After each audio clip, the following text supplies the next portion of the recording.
Fire rained from the sky like angry tears. The small spacecraft tumbled through Haven 7's thin atmosphere, leaving a trail of black smoke across the orange sunset.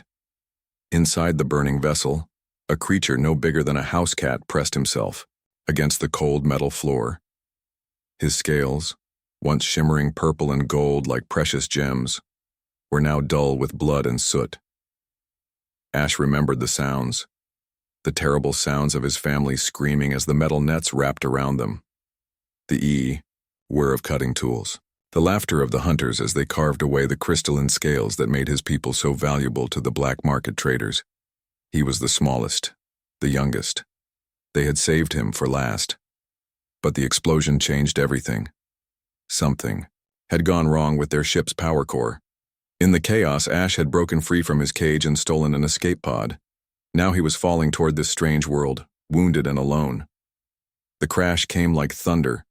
Metal screamed against rock as the pod carved a deep scar across the mining colony's outer fields. Sparks flew everywhere, setting the dry grass on fire. When silence finally came, Ash crawled from the wreckage on trembling legs. His left wing was broken. 3 of his ribs felt cracked. Every breath hurt like swallowing glass. But worse than the physical pain was the emptiness inside his chest where his family's voices used to sing. Dragons were telepathic creatures, always connected to their clan through invisible threads of thought and feeling. Now those threads were cut, leaving him in a silence so deep it felt like drowning.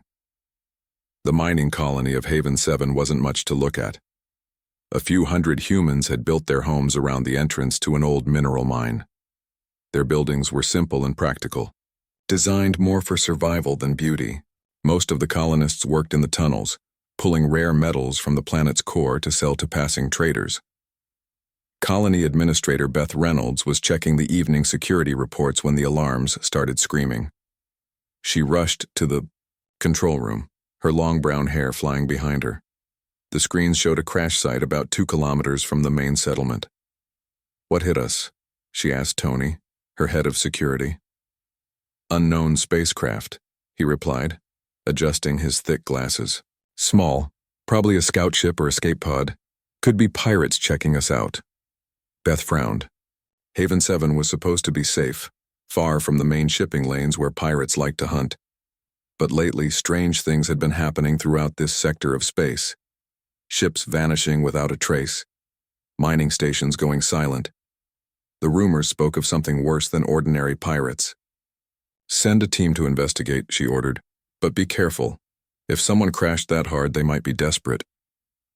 The investigation team found nothing but twisted metal and scorch marks.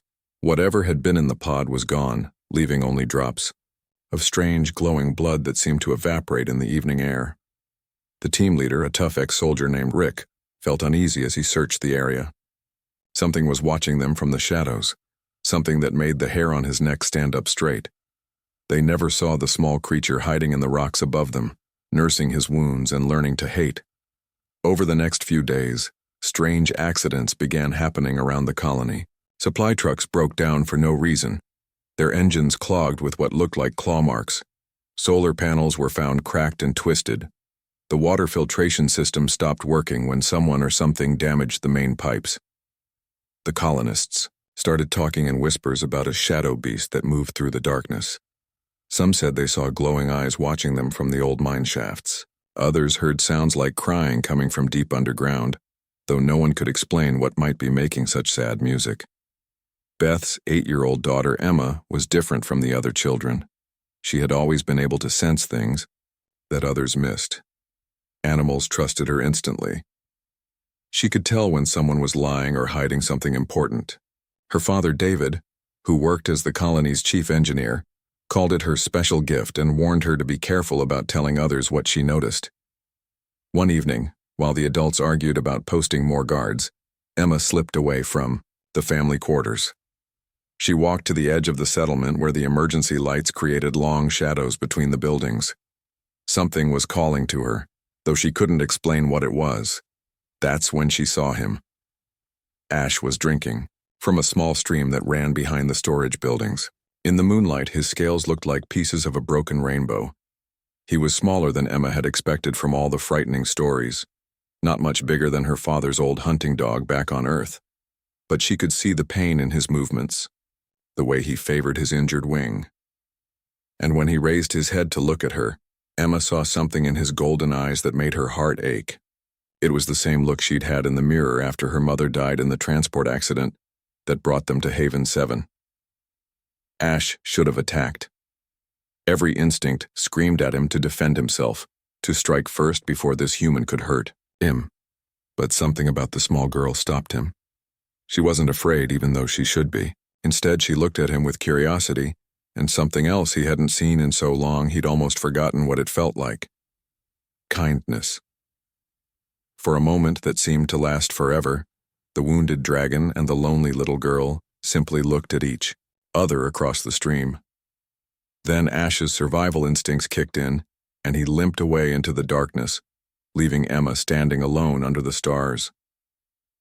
But something had changed in that brief meeting. For the first time since the attack on his family, Ash felt a tiny crack appear in the wall of hatred surrounding his heart. And Emma went to bed that night dreaming of golden eyes and rainbow scales, knowing that her life on Haven 7 had just become much more interesting. The shadow beast was real. But maybe he wasn't the monster everyone thought he was. Maybe he was just another lost child looking for a place to belong. Emma discovered the old mining tunnels 3 days after seeing the dragon by the stream. While exploring the abandoned sections of the colony with her friend Peter, she found a maintenance shaft that led deep into the mountain. The air smelled different down there, like metal and something else she couldn't quite identify. "We shouldn't go in there," Peter whispered, shining his flashlight into the dark opening.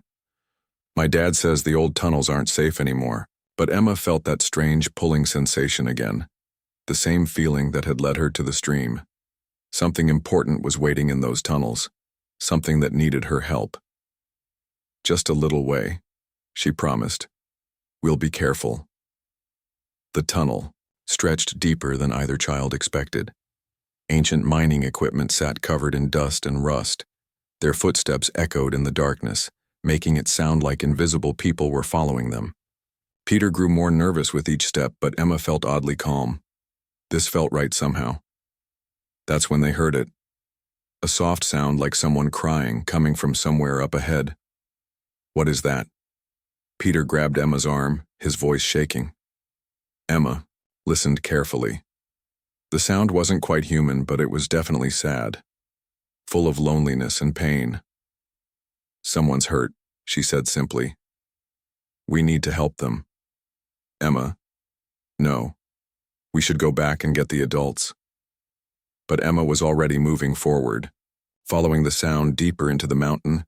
After a moment's hesitation, Peter followed, too scared to be left alone in the dark.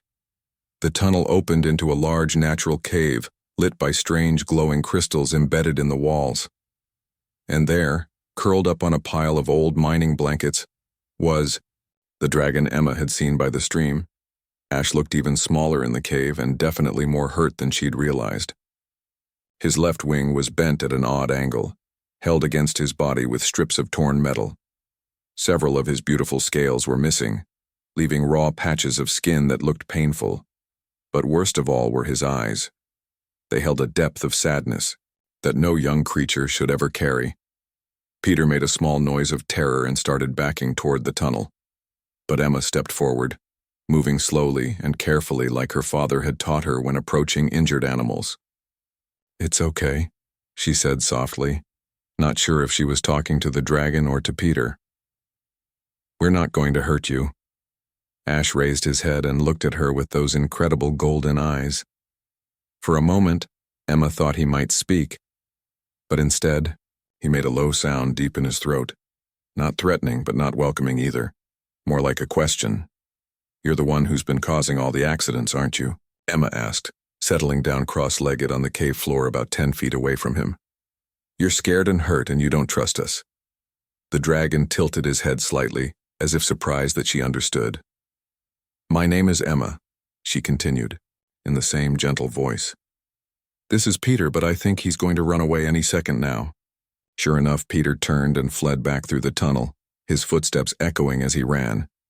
Emma sighed but didn't follow him. Something told her this was important, maybe the most important thing she'd ever done. "He's going to tell the adults," she said to Ash. "They'll probably come looking for you with guns and nets and things. You should probably leave." But the dragon didn't move. Instead, he seemed to be studying her, trying to figure out why this small human was different from all the others. Emma spent the next hour just sitting quietly in the cave, talking to Ash in the same calm voice she used with nervous animals. She told him about Earth and how her family had come to Haven 7 after her mother died.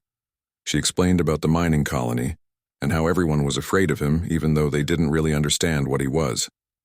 "The thing is," she said finally, "I think you're more scared of us than we are of you. And I think you're really, really lonely." For the first time, Ash made a sound that wasn't quite a growl. It was softer, more like the purring of a very large cat. Emma smiled. When she finally left the cave that evening, she brought with her a small piece of emergency rations from her backpack. She placed it carefully near the tunnel entrance where Ash could find it, without having to come too close to the colony. As expected, Peter had told the adults about finding the dragon. Emma's father, David, was waiting for her when she got home, his face a mixture of worry and anger. "Emma, what were you thinking?" he demanded. "That thing could have killed you." "He's not a thing, Dad. He's hurt and scared. His name is Ash." "You don't know what his name is. You don't know anything about that creature except that it's dangerous." Emma looked up at her father with the serious expression that always reminded him so much of her mother. "He told me his name, Dad. Not with words, but I heard it anyway. Just like I can tell when you're worried even when you try to hide it." David sat down heavily in his chair. Ever since his wife's death, raising Emma had been both the most important and the most difficult thing in his life. Her strange ability to understand things that others missed was a gift, but it was also dangerous on a frontier world where survival often depended on being suspicious of anything unusual. "Promise me you won't go back to those tunnels," he said. Finally, Emma was quiet for a long moment. "I can't promise that, Dad. He needs help, and I'm the only one who's not afraid of him." Over the next several days, Emma found ways to sneak food to the cave. She learned that Ash was mostly carnivorous but could eat some plant matter if he had to. He seemed to prefer raw meat, but he was hungry enough to accept anything she brought. More importantly, she began to understand the depth of his trauma. Through a combination of simple telepathic images and careful observation, Emma learned about the attack on his family. She saw flashes of the poacher ship, felt echoes of his terror and grief. No wonder he hated everything and everyone. The beings he'd trusted most had been brutally murdered in front of him. The breakthrough came on a rainy Thursday afternoon. Emma was bringing Ash his daily meal when she slipped on the wet rocks near the cave entrance. She tumbled down a steep slope, landing hard on her left ankle. The pain was immediate and intense, and she couldn't put any weight on the injured foot. Emma tried to climb back up the slope, but every movement sent waves of agony through her leg. She called for help, but the cave was too deep in the mountain for anyone to hear her. Panic began to set in as she realized she might be trapped there all night. That's when Ash appeared at the top of the slope. The young dragon looked down at her for a long moment, his golden eyes unreadable. Emma could almost see him thinking, weighing his options. Save the human child who had been kind to him, or let her suffer as his family had suffered. Kindness won. Ash carefully made his way down the slope, favoring his injured wing. When he reached Emma, he lowered his head and gently nudged her shoulder with his snout. Then he positioned himself next to her and used his good wing to help support her weight as she climbed onto his back. The trip back up the slope was slow and difficult for both of them, but they managed it together. When they reached the top, Emma slid off Ash's back and looked into his eyes. "Thank you," she whispered. For the first time since his family's death, Ash allowed another being to touch him. Emma's small hand rested gently on his snout, and he felt something he'd thought was gone forever. Trust, connection, the beginning of what might someday become friendship. From that day forward, everything changed between them. Emma's visits became longer, and Ash began to respond when she spoke to him. He showed her the simple symbols he could scratch in the dirt to communicate. She brought him books with pictures, trying to help him learn more about human culture. Neither of them knew that their growing friendship was about to be tested in ways they couldn't imagine. 3 weeks after Emma's fall, she and Ash had developed their own secret language. Through a mix of simple drawings in the cave dirt, basic telepathic images, and careful gestures, they could have real conversations. Emma learned that Ash was barely 2 years old in dragon terms, which made him roughly equivalent to a human child of 7 or 8. He was far from home, scared, and dealing with grief that no young creature should have to bear. Ash learned that Emma's mother had died in a transport crash while bringing supplies to Haven 7. Emma had been with her when it happened, trapped in the wreckage for 6 hours before rescue teams found them. She understood loss in a way that other humans didn't, which was why she could see past his anger to the pain underneath. "Show me what they looked like," Emma said one afternoon, sitting cross-legged in their usual spot near the glowing crystals. "Your family, I mean." Ash hesitated, then closed his golden eyes and projected a series of images into Emma's mind. She saw a female dragon with scales like liquid silver, much larger than Ash but with the same kind eyes. His mother, Emma realized. Then a male dragon with deep blue scales that sparkled like stars. His father. Finally, a dragon slightly bigger than Ash with scales that shifted between green and purple depending on how the light hit them. His older sister. "They're beautiful," Emma whispered, tears running down her cheeks. She could feel Ash's love for them, but also his crushing grief. "What were their names?" The dragon made a series of soft sounds, like singing crystal bells. Emma couldn't repeat the sounds with her human vocal cords, but she understood their meaning. Starsinger for his mother, Nightwing for his father, Stormheart for his sister, who had been brave and fierce and always protected him from bullies. "They sound wonderful," Emma said, gently touching Ash's snout. "I wish I could have met them." Ash projected another image, this one of a massive ship with cruel metal nets and glowing cutting tools. The poachers who had destroyed everything he loved.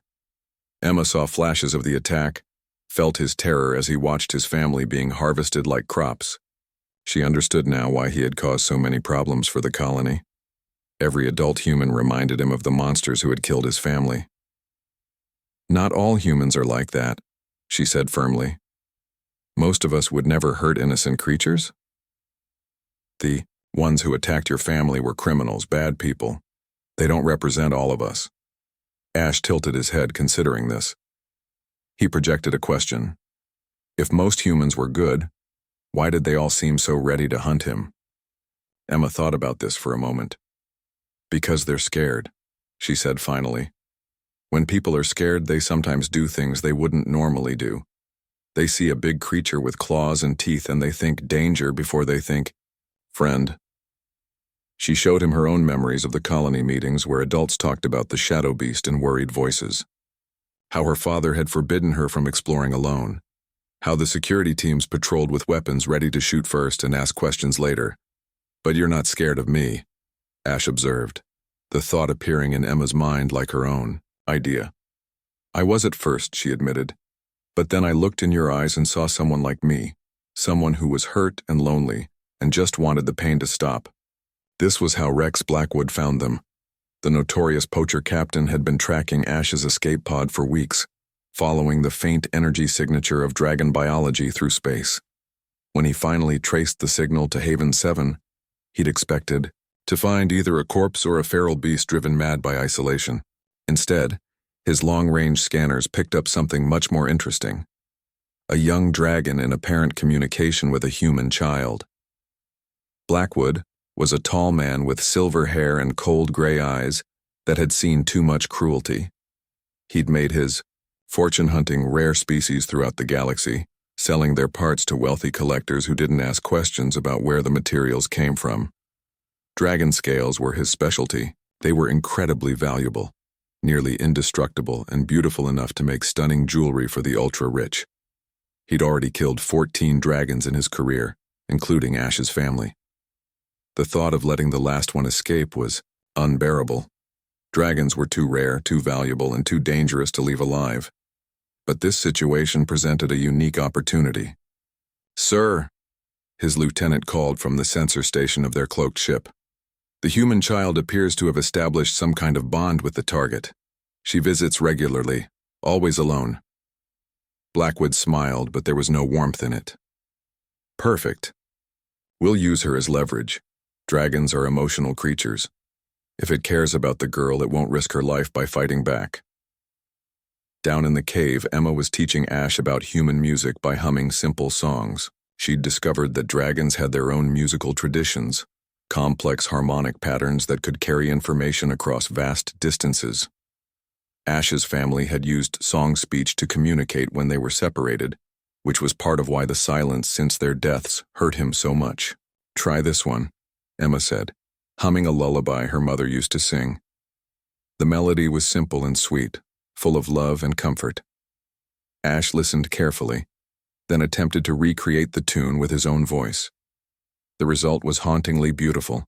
Like a crystal flute played by an expert musician, Emma clapped her hands in delight. "That's perfect, you're a natural musician." But their happiness was interrupted by the sound of heavy footsteps in the tunnel. Emma jumped to her feet, worried that her father had finally tracked her down. Instead, 3 armed men in black combat gear emerged from the shadows, their weapons trained on Ash. "Well, well," said their leader, removing his helmet to reveal silver hair and cruel eyes. "The famous shadow beast of Haven 7. You're smaller than I expected."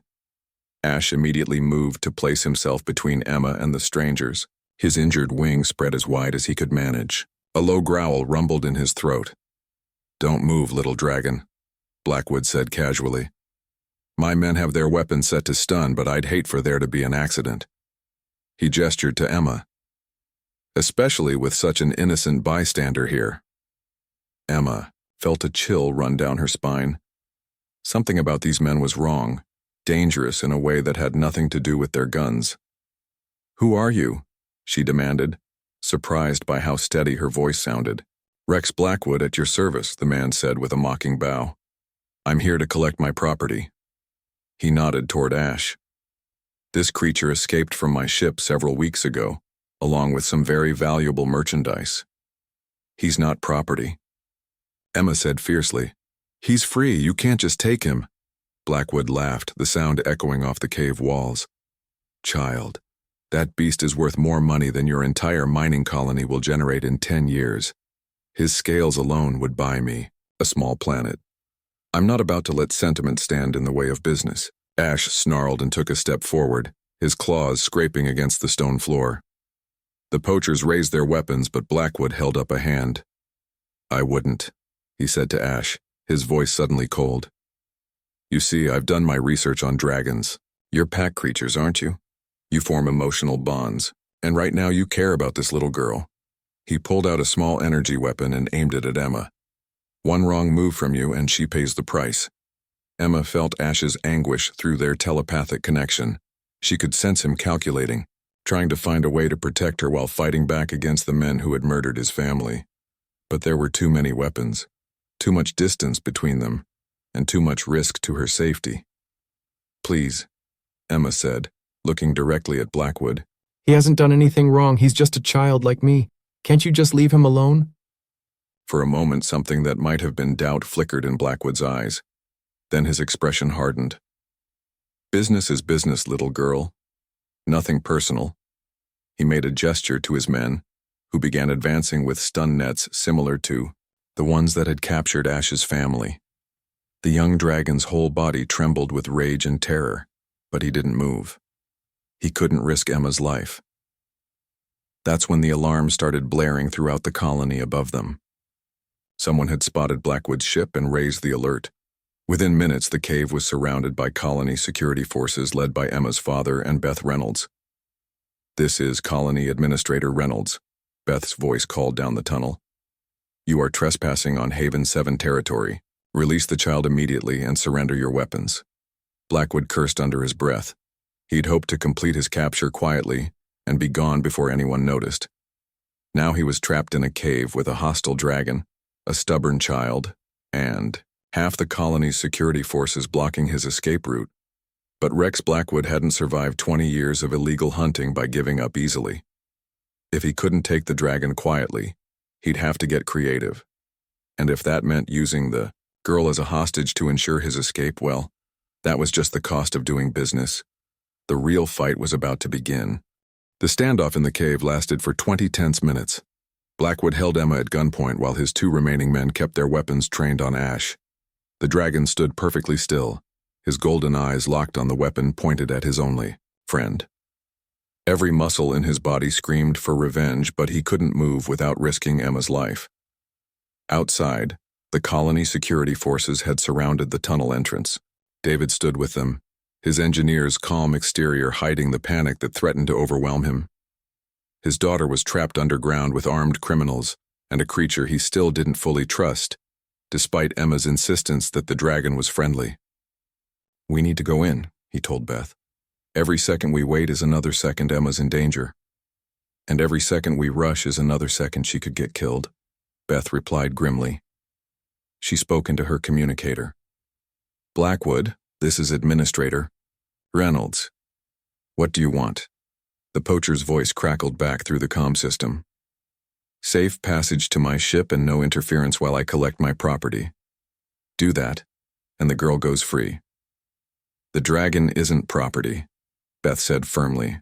"It's a sentient being. We don't allow slavery in this sector." Blackwood's laugh was harsh. "Spare me the moral lecture, Administrator. That creature is worth 50 million credits on the black market. I'm not leaving without it." Down in the cave, Emma was thinking fast.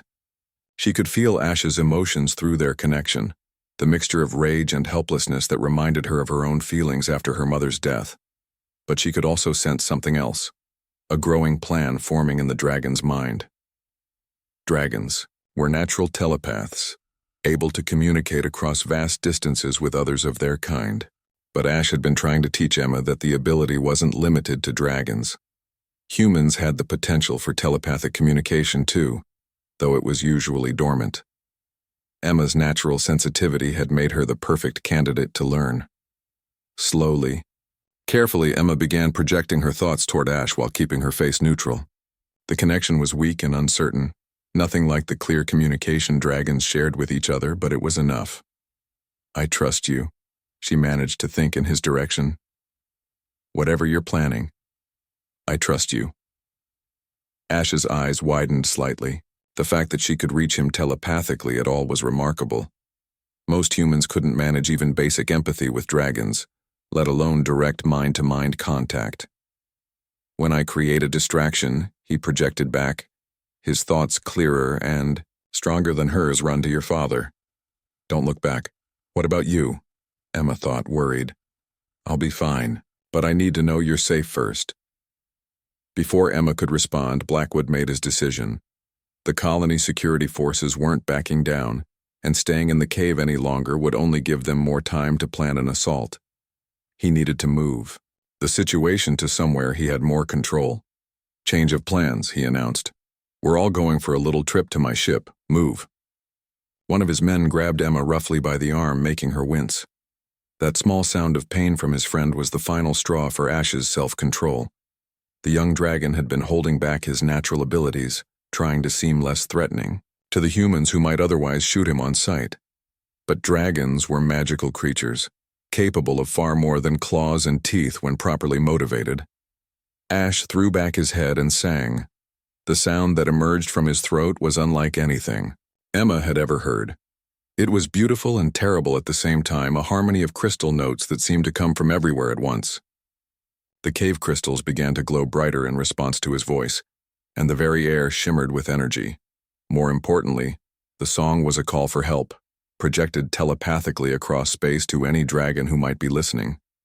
It was a desperate cry from a lost child, amplified by magic and desperation until it could reach across star systems. The poachers stumbled, momentarily stunned by the overwhelming sound. Emma used the distraction to break free from her captor's grip and dive behind a large rock formation.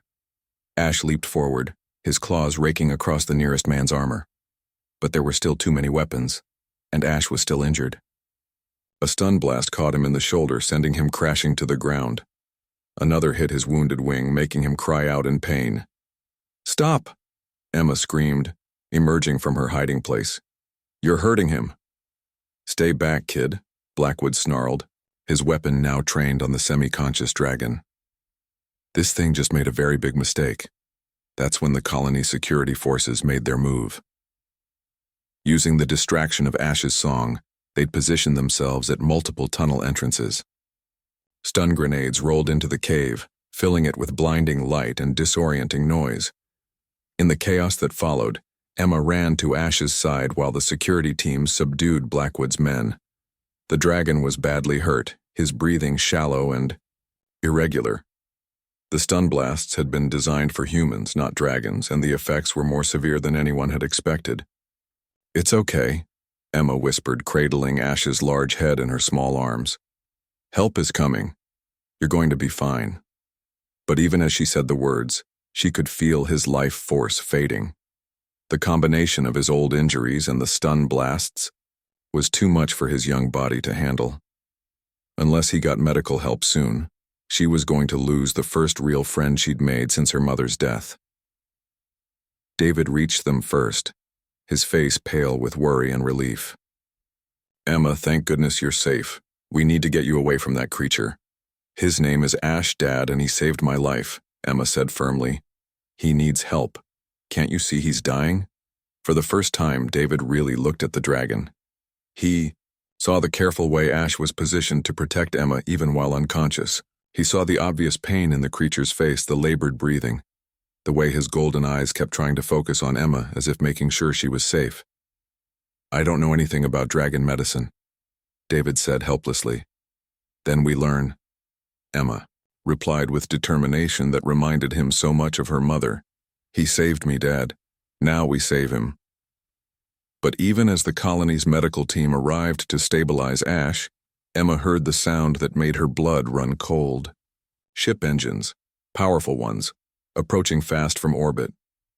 Blackwood smiled despite the restraints the security team had placed on him. You really think I came here alone? My crew has orders to retrieve me at any cost, and if they can't have the dragon alive. He shrugged. Dragon scales are just as valuable whether the creature is breathing or not. Through the cave entrance, they could see lights in the sky, multiple ships heavily armed taking position around the colony. Blackwood's flagship was descending toward the mining complex, its weapon systems already powering up. Emma looked at Ash, still unconscious and vulnerable. Then she looked at her father, at Beth Reynolds, at all the colony security forces who had risked their lives to save her. They're going to attack the whole colony, aren't they? She asked quietly. David nodded grimly. Looks that way. Then we need to get everyone to the emergency shelters, and we need to get Ash somewhere safe. Emma's voice was steady, but David could see the determination in her eyes. He's not just my friend anymore, Dad. He's part of our family. We protect our family. As the first energy blasts lit up the night sky above Haven 7, Emma made a decision that would change everything. She placed her hand on Ash's snout and opened her mind completely to their telepathic connection. If the dragon's song had been a call for help, then she would add her voice to his. Two children, human and dragon, calling across the galaxy for someone, anyone, to hear them and come to their aid. What Emma didn't know was that someone had already heard Ash's original call. Someone was coming, flying through hyperspace at incredible speed, following the telepathic beacon that had reached across the stars. The battle for Haven 7 was about to begin, but Emma and Ash wouldn't face it alone. The attack came at dawn. Blackwood's ships surrounded Haven 7 like hungry predators, their weapons charging with deadly light. Emma watched from the medical bay where Ash was slowly recovering, her heart pounding as energy blasts lit up the morning sky. They're targeting the power plant, David said, monitoring the colony's defense systems. If they take that out, we lose life support, communications, everything. The colony's shields flickered under the assault. Haven 7 was a mining settlement, not a military base. Their defenses were designed to handle asteroid impacts and solar storms, not a coordinated attack by professional criminals. Emma held Ash's clawed hand as consciousness slowly returned to his golden eyes. The medical team had done their best, But dragon physiology was still largely a mystery. They'd had to guess at dosages and treatment methods, hoping their efforts wouldn't do more harm than good. "Hey there," Emma whispered, as Ash blinked at her. "How do you feel?" "Weak," Ash projected, his mental voice much fainter than usual. "But alive. The others, are they coming?" Emma looked confused for a moment, then understood. "Others? You mean more dragons?" Before Ash could answer, another explosion rocked the medical bay. Through the window, Emma could see one of Blackwood's ships descending toward the main settlement, its boarding ramps already extending. "They're landing troops," Beth Reynolds announced over the colony's communication system. "All civilians to emergency shelters immediately. Security teams prepare for ground assault." David turned to Emma with worry etched across his face. "You need to get to the shelter now, it's not safe here." But Emma shook her head firmly. "I'm not leaving Ash, and he can't be moved yet." "Emma, please. I can't lose you too." "You won't." Ash's voice suddenly rang clearly in both their minds, startling David. The dragon was struggling to sit up despite his injuries. "Someone answered my call. They're almost here." David stared in shock. He'd heard the dragon's thoughts as clearly, as if Ash had spoken aloud. "How did you—" "Dragons share their telepathic gifts with those they trust," Ash explained, his golden eyes meeting David's. "Emma opened her mind to help amplify my distress call. The connection has spread to you as well."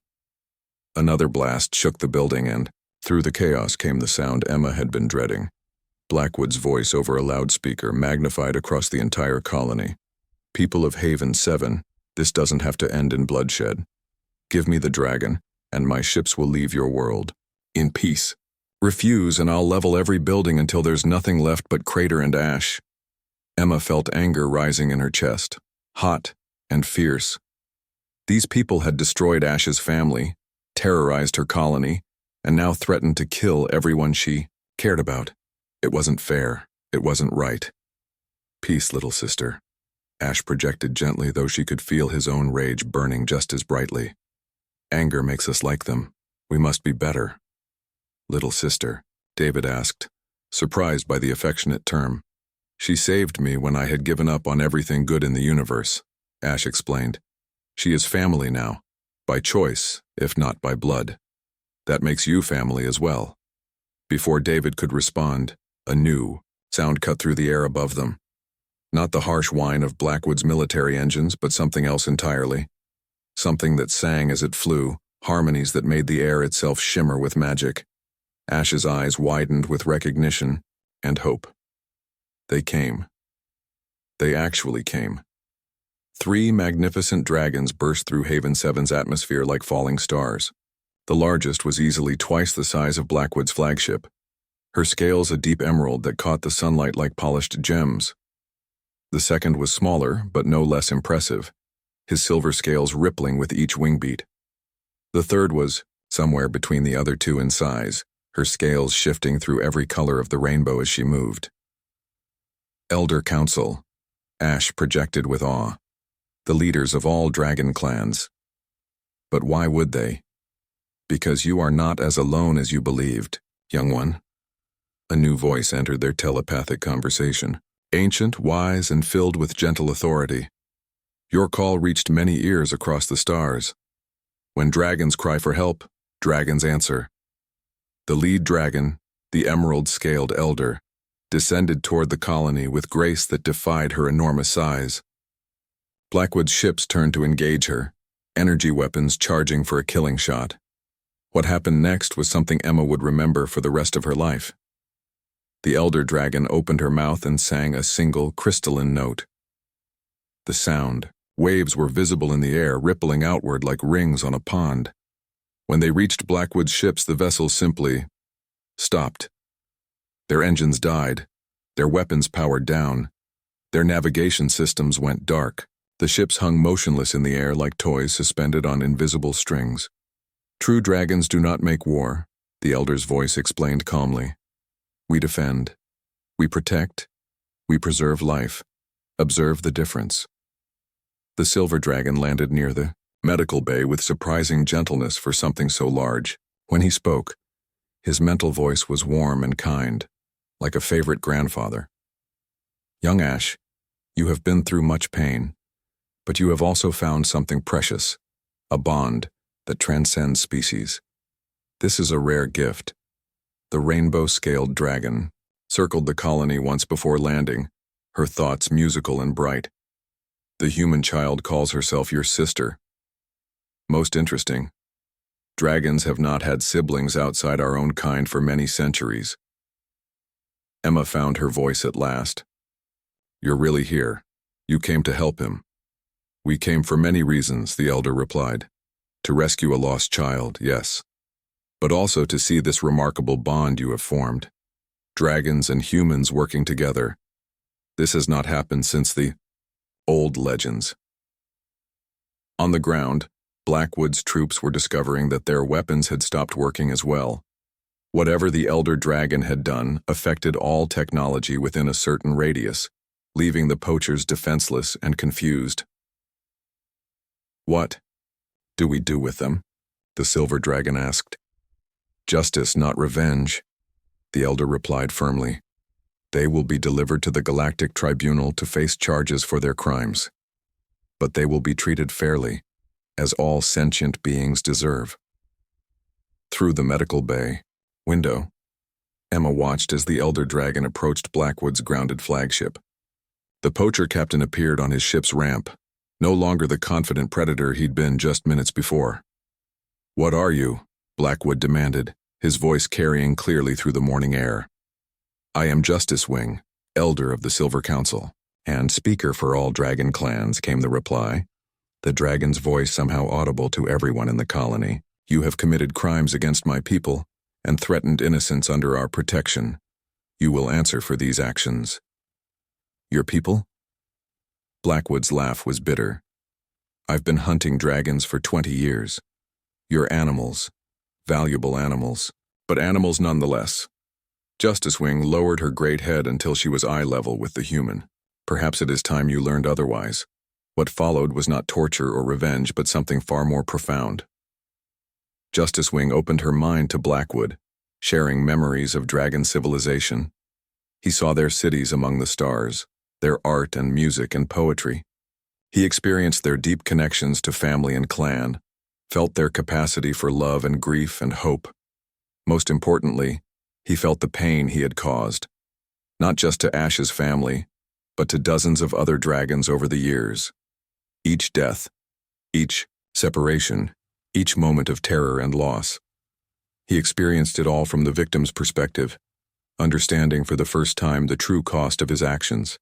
When the connection ended, Blackwood fell to his knees, tears streaming down his face.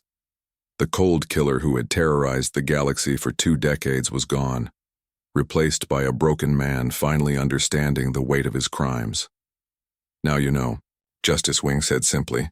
The question is, what will you do with this knowledge? Inside the medical bay, Ash was trying to stand despite his injuries. The presence of his elders had given him strength, but more than that, it had given him hope. They want to take me home, he projected to Emma, his thoughts a mixture of joy and sadness. To the dragon sanctuaries where I'll be safe. Emma felt her heart breaking even as she smiled. That's wonderful, Ash. You'll be with your own people, again. But I don't want to leave you. The admission came with a wave of guilt and confusion. Is that wrong? Should I want to go home? David knelt down beside them, his face thoughtful. Home isn't always about where you come from, son. Sometimes, it's about where you choose to be. The rainbow dragon appeared in the doorway, somehow managing to fit her enormous form through the medical bay entrance. Wise words from the human father. Young Ash, you face a choice that many of our kind have struggled with throughout history, duty to clan or loyalty to chosen family. There has to be another way, Emma said desperately. Can't he visit? Can't we stay in touch somehow? Actually, Justice Wing's voice joined the conversation as she approached the medical bay. There may be a solution that satisfies all parties, but it would require a commitment from both dragon and human, that has not been made for over 1,000 years. Emma and Ash looked at each other, hope flickering in both their hearts. A formal bond of kinship, the elder explained. A magical and legal union that makes two beings family regardless of species. It has been done before, in the ancient days when dragons and humans explored the galaxy together. What would that mean? David asked carefully. It would mean that young Ash becomes officially part of your family, with all the rights and protections that entails, and Emma becomes part of the dragon clans with access to our knowledge and our guardianship. They would be true siblings in every sense that matters. And I could stay here? Ash asked, his mental voice filled with wonder. With Emma and David? If that is what you choose, though you would always be welcome among the dragon sanctuaries as well. The bond works both ways. Emma threw her arms around Ash's neck, careful not to hurt his healing wing. Yes, if you want to, if you're sure, then yes. Ash's purr was so loud it vibrated through the entire medical bay. Yes. Yes, I want to be part of this family. The bonding ceremony took place that evening, as Haven 7's twin moons rose over the mining colony. Justice Wing led the ritual, her ancient voice weaving magic and meaning into words that had not been spoken for centuries. Emma and Ash stood together in the colony's main square, surrounded by dragons and humans alike. When the ceremony concluded, both children glowed briefly with silver light, the sign that their bond had been accepted by the universe itself. It is done, Justice Wing announced. Emma of Haven 7 and Ash of the Starsinger clan are now siblings in the eyes of all dragons and recognized family under galactic law. As the celebration continued around them, Emma looked up at her new brother and smiled. So what do we do now? Ash stretched his healing wing experimentally, then looked around at the humans and dragons mingling in the square. Children from the colony were shyly approaching the visiting dragons, curiosity overcoming fear. Now we show the galaxy that different species can be family, he projected. We prove that understanding is stronger than hatred, that love is more powerful than fear. David joined them, putting one arm around Emma and carefully patting Ash's snout with the other. Sounds like we're going to have some very interesting family dinners. 6 months later, Haven 7 had become something unique in the galaxy, a colony where humans and dragons lived and worked together. Ash had grown considerably, his scales now shimmering with health and happiness. His wing had healed completely, allowing him to fly Emma around the planet on weekend adventures. More importantly, other dragons had begun visiting the colony, curious about this place where their kind was welcomed as equals rather than feared as monsters. A few had even decided to stay, forming the nucleus of what the galactic media was, calling the first interspecies settlement of the modern era. Emma, now 9 years old, had become something of a celebrity throughout the sector. Journalists came from dozens of worlds to interview the dragon girl who had helped bridge two species. But Emma just saw herself as a big sister who happened to have a very unusual little brother. Race you to the moon, Ash called out one evening as they prepared for their daily flight. You always win, Emma laughed, climbing onto his back. Your wings are bigger than mine. Then I'll give you a head start. As they soared through Haven 7's purple sky, Emma looked down at the colony below. Human children played alongside young dragons in the schoolyard. Mixed species families shared meals in the communal gardens. Scientists from both races worked together in laboratories, sharing knowledge that had been separated for too long. It wasn't perfect. There were still those who feared change, who couldn't accept that dragons were people too. Pirates and poachers still threatened the outer worlds, though the Dragon Elder's protection made such attacks much rarer. But it was a beginning, a proof that friendship could overcome hatred, that understanding could bridge any gap. That family was about choice and love rather than biology. As the twin moons rose over their world, Emma and Ash flew toward the stars, two children who had found in each other exactly what they'd been missing. The galaxy was vast and often dangerous, but they would face it together, brother and sister, human and dragon, showing everyone they met that love truly could conquer all. Behind them, Haven 7 glowed in the moonlight. a beacon of hope in a universe that had forgotten how to dream of peace. And in the distance, more ships approached the planet's atmosphere, carrying beings of many species who had heard the stories and wanted to see this miracle for themselves. The age of separation was ending. The age of unity had begun. And it all started with a wounded dragon and a lonely little girl who saw past fear to find friendship.